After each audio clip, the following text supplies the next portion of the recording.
तो हेलो दोस्तों, आज हम आपको भगवान गौतम बुद्ध की दो प्रेरणादायक कहानी सुनाने वाले हैं। अगर आप चैनल पर पहली बार आए हो तो चैनल को सब्सक्राइब और वीडियो को लाइक कर देना। तो चलिए शुरू करते हैं। एक बार गौतम बुद्ध एक गांव में अपने शिष्यों सहित एक घने छाव के नीचे बैठे थे। आसपास के गांवों के लोग अपनी समस्या लेकर गौतम बुद्ध के पास आ रहे थे।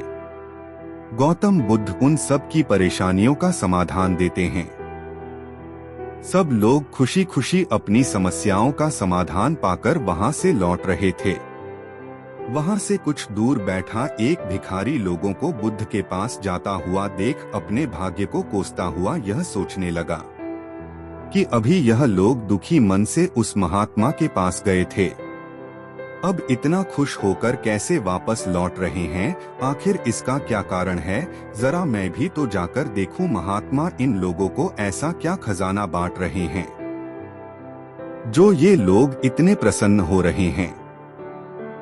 जब वह दुखी भिखारी कुछ पास गया तो उसने देखा कि वह महात्मा उन सब लोगों को प्रवचन दे रहे हैं। यह देखकर भिखारी की तीव्र इच्छा हुई कि क्यों न मैं भी इन महात्मा को अपना दुख बताऊं। मुझे भी अपने दुख का समाधान अवश्य मिलेगा।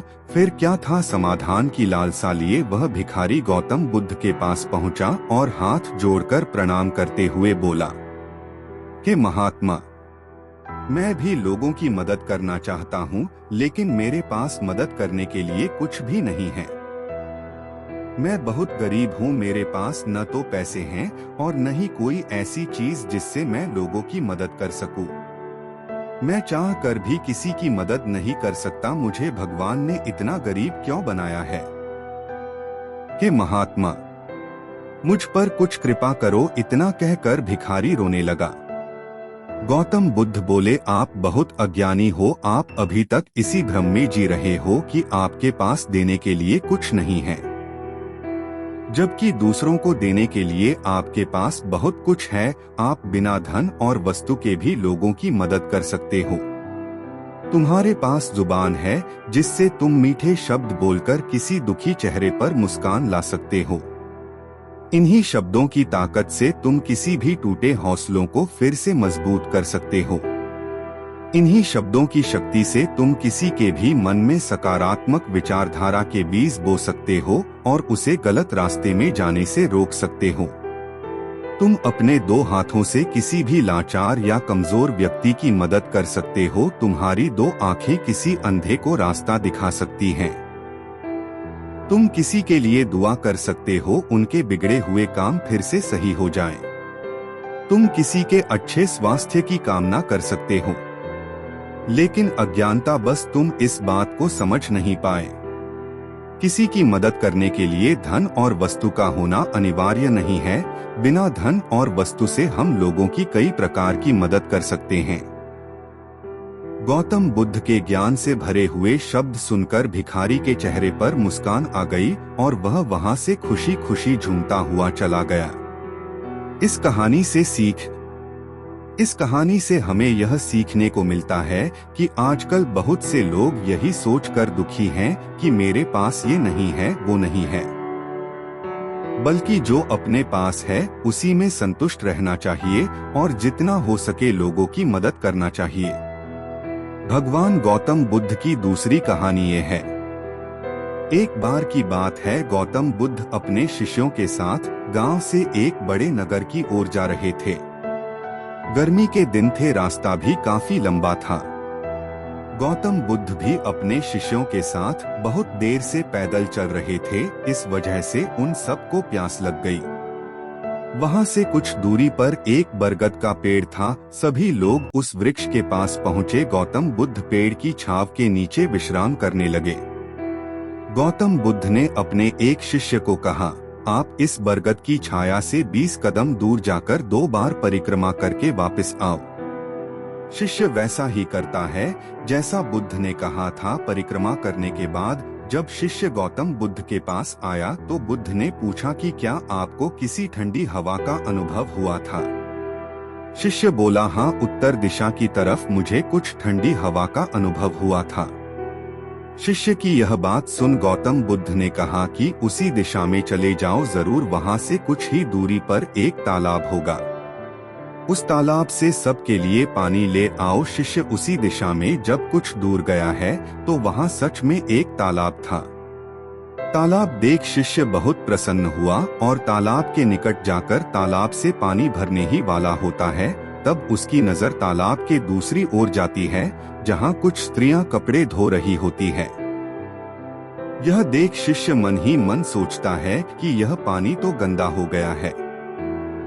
लेकिन जब शिष्य ध्यान से तालाब के पानी को देखता है तो तालाब का कुछ पानी साफ दिखाई देता है। इतने में ही दो बैलगाड़ी जोर से तालाब के किनारे से होती हुई निकलती है।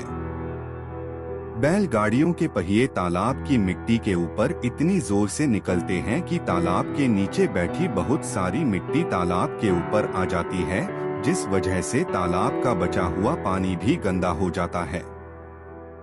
यह देख शिष्य बिना पानी लिए क्रोध में गौतम बुद्ध के पास वापस लौट जाता है। वह बड़े ही निराशा भाव से गौतम बुद्ध को सब बातें बताता है।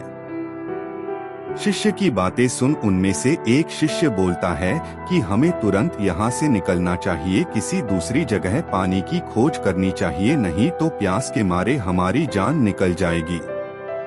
गौतम बुद्ध सभी को शांत होने के लिए कहते हैं और बोलते हैं कि धैर्य रखो, कुछ देर यही बैठो, उचित समय आने तक संयम बनाए रखो। सभी गौतम बुद्ध की बातें सुनकर शांत हो गए और चुपचाप वहीं पर बैठ गए। कुछ देर इंतजार करने के बाद गौतम बुद्ध फिर से एक शिष्य को उसी तालाब से पानी लाने के लिए भेजे। शिष्य बिना कोई सवाल किए उसी तालाब से पानी लेने के लिए चला जाता है। तालाब का पानी देख शिष्य को यकीन नहीं हो रहा था कि पानी इतना साफ कैसे हो सकता है। यह देख शिष्य अंदर से बहुत खुश हुआ और वह तुरंत पानी लेकर गौतम बुद्ध के पास पहुंच गया। सभी ने पानी पीकर अपनी प्यास बुझाई, लेकिन अब भी सबके मन में एक सवाल था कि आखिर यह चमत्कार हुआ कैसे। तालाब का पूरा पानी तो अभी तक गंदा था, अचानक से पूरा पानी इतना साफ कैसे हो गया? जरूर कोई बुद्ध की शक्ति है। इतने में एक शिष्य ने यह सवाल गौतम बुद्ध से पूछ ही लिया कि यह चमत्कार आपने कैसे किया? शिष्य को जवाब देते हुए गौतम बुद्ध कहते हैं कि यह कोई चमत्कार नहीं, यह आपके सब्र का फल है। आपने सब्र रखते हुए उचित समय का इंतजार किया। जितनी देर हम सब लोगों ने सब्र किया, उतनी देर में तालाब के पानी के ऊपर तैर रहे सभी गंदे तत्व और मिट्टी तालाब के पानी के नीचे बैठ रहे थे। कुछ देर बाद जब शिष्य तालाब के पास पहुंचा, तब तक सब दूषित कण पानी में नीचे बैठ गया था और पानी एकदम साफ हो गया था। यदि उस समय आप लोगों ने सब्र न किया होता तो शायद इतनी तेज गर्मी में पानी की खोज में प्यासे रहकर अब तक मृत्यु को प्राप्त हो गए होते। क्योंकि यहाँ से अगला कोई तालाब है या नहीं, और होगा भी तो क्या उसका पानी साफ होगा या नहीं, इन सब कारणों से आप कभी प्यास न बुझा पाते और प्यास से मर जाते।